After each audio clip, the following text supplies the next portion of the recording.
पिछले भाग में रहस्य और आपका शरीर के बारे में बात करना रह गया था। आइए अब हम रचनात्मक प्रक्रिया का इस्तेमाल उन लोगों के लाभ के लिए करते हैं जो यह महसूस करते हैं कि उनका वजन ज्यादा है और जो अपना वजन कम करना चाहते हैं। पहली बात तो यह जान लें कि अगर आप वजन कम करने पर ध्यान केंद्रित करेंगे तो आपका वजन कम नहीं हो पाएगा, क्योंकि आप हमेशा ही वजन कम करने के विचार को अपनी ओर आकर्षित करेंगे। इसलिए वजन कम करने के ख्याल को अपने दिमाग से निकाल दें। इसी कारण डाइटिंग सफल नहीं होती है।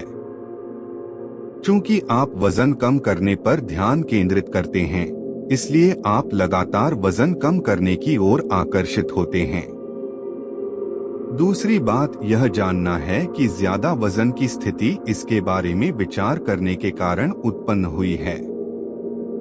सबसे मूलभूत शब्दावली में अगर किसी का वजन ज्यादा है तो यह मोटे विचार सोचने से हुआ है, चाहे उस व्यक्ति को इस बात का एहसास हो या न हो। दुबले विचार सोचकर कोई मोटा नहीं हो सकता। यह आकर्षण के नियम की सरासर अवहेलना होगी।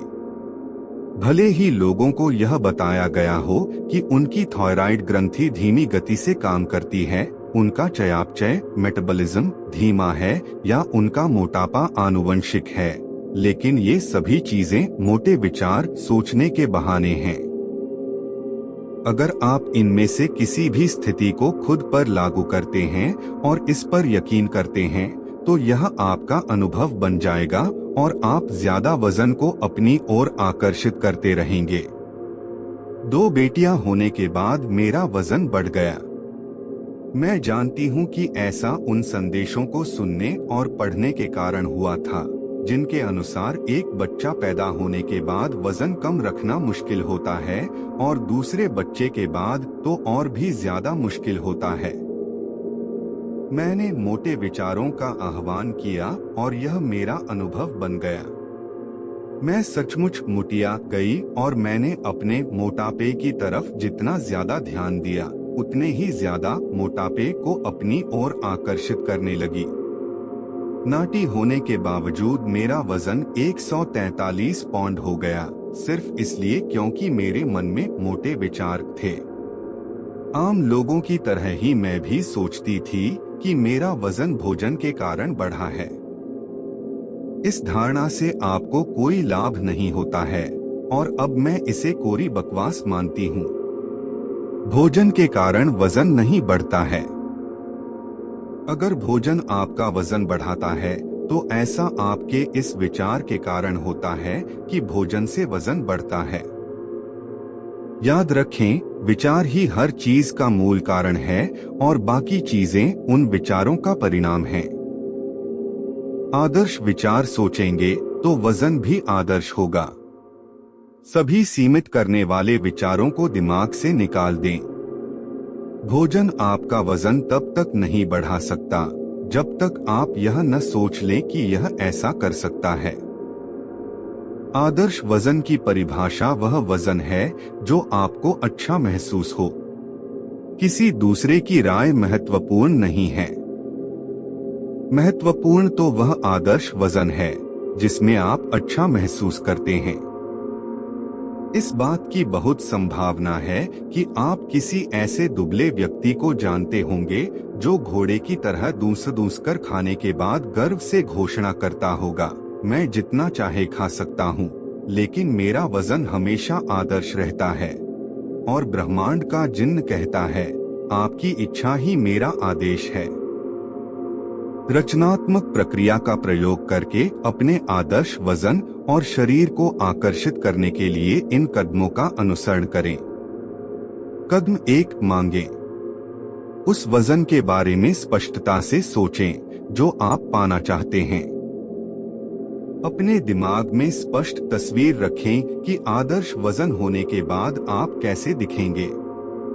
अपने आदर्श वजन की तस्वीरें सामने रखें और उनकी ओर अक्सर देखें।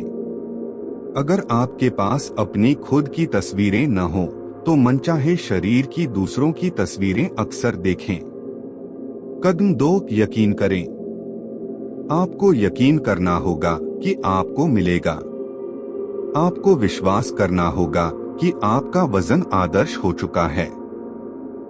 आपको इस तरह कल्पना करनी होगी, नाटक करना होगा, अभिनय करना होगा जैसे आपका वजन आदर्श हो चुका है। आपको खुद को आदर्श वजन पाते हुए देखना होगा। अपना मनचाहा वजन लिखकर अपनी वजन तौलने की मशीन के रीड आउट पर रख दें या खुद का वजन ही न लें। आपने अपने विचारों, शब्दों और कार्यों में जो मांगा है उस बात को न काटें। अपने वर्तमान वजन के हिसाब से कपड़े न खरीदें। आस्था रखें और उन कपड़ों पर ध्यान केंद्रित करें जिन्हें आप भविष्य में खरीदेंगे। आदर्श वजन को आकर्षित करना ब्रह्मांड के कैटलॉग में से ऑर्डर देने जैसा ही है। आप कैटलॉग में देखते हैं, आदर्श वजन चुनते हैं, अपना ऑर्डर देते हैं और आपका ऑर्डर किया हुआ वजन आप तक पहुंचा दिया जाता है।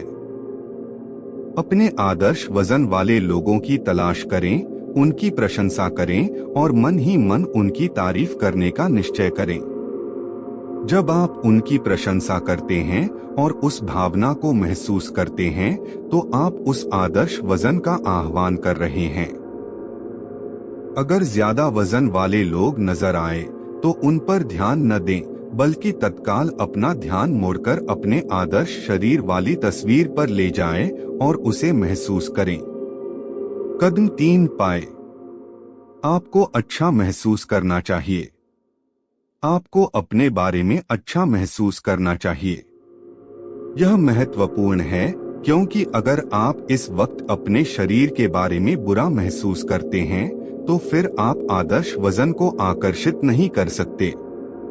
अगर आप अपने शरीर के बारे में बुरा महसूस करते हैं तो यह एक सशक्त भाव है और आप अपने शरीर के बारे में बुरे भावों को आकर्षित करते रहेंगे। अगर आप अपने शरीर की आलोचना करेंगे और इसमें कमियां खोजते रहेंगे तो आप इसे कभी नहीं बदल पाएंगे। सच तो यह है कि इससे आप ज्यादा वजन को अपनी ओर आकर्षित करेंगे। अपने शरीर के रोम रोम की तारीफ करें और ईश्वर को धन्यवाद दें। अपने बारे में सभी आदर्श बातें सोचें। जब आप अपने बारे में आदर्श विचार सोचते हैं और अच्छा महसूस करते हैं तो आप अपने आदर्श वजन की फ्रीक्वेंसी पर हैं और आदर्श वजन का आह्वान कर रहे हैं। वेलेस वेटल्स अपनी एक पुस्तक में खाने के बारे में एक अद्भुत सलाह देते हैं। वे सलाह देते हैं कि खाना खाते समय चबाने के अनुभव पर पूरा ध्यान केंद्रित करना चाहिए। अपने मस्तिष्क को उस पर केंद्रित करें और खाना खाने की अनुभूति को महसूस करें। अपने दिमाग को दूसरी बातों की तरफ न भटकने दें। अपने शरीर पर ध्यान केंद्रित करें और अपने मुंह में भोजन चबाने की अनुभूतियों का आनंद लें। अगली बार खाना खाते समय इसे आजमा कर देखें। खाना खाते समय जब आपका पूरा ध्यान इस तरह केंद्रित होता है तो उसका स्वाद बहुत बढ़िया और जायकेदार होता है। ध्यान भटकने पर स्वाद लगभग गायब हो जाता है। मुझे यकीन है कि अगर हम अपने भोजन को पूरे ध्यान से खाएं, उसके आनंददायक अनुभव पर पूरा ध्यान केंद्रित करें तो भोजन हमारे शरीर में आदर्श रूप से पच जाता है और परिणाम स्वरूप हमें आदर्श वजन मिल जाता है। वजन की मेरी अपनी कहानी का अंत यह है कि अब मेरा वजन 116 पाउंड है, जो मेरे हिसाब से आदर्श है और मैं जो चाहे खा सकती हूँ। मूल बात यह है कि अपने आदर्श वजन पर ध्यान केंद्रित करें। इसमें कितना समय लगता है, इसके बारे में हम अगले भाग में चर्चा करेंगे। ऐसे ही हिंदी ऑडियो बुक सुनने के लिए आप चैनल को सब्सक्राइब कर ले। धन्यवाद।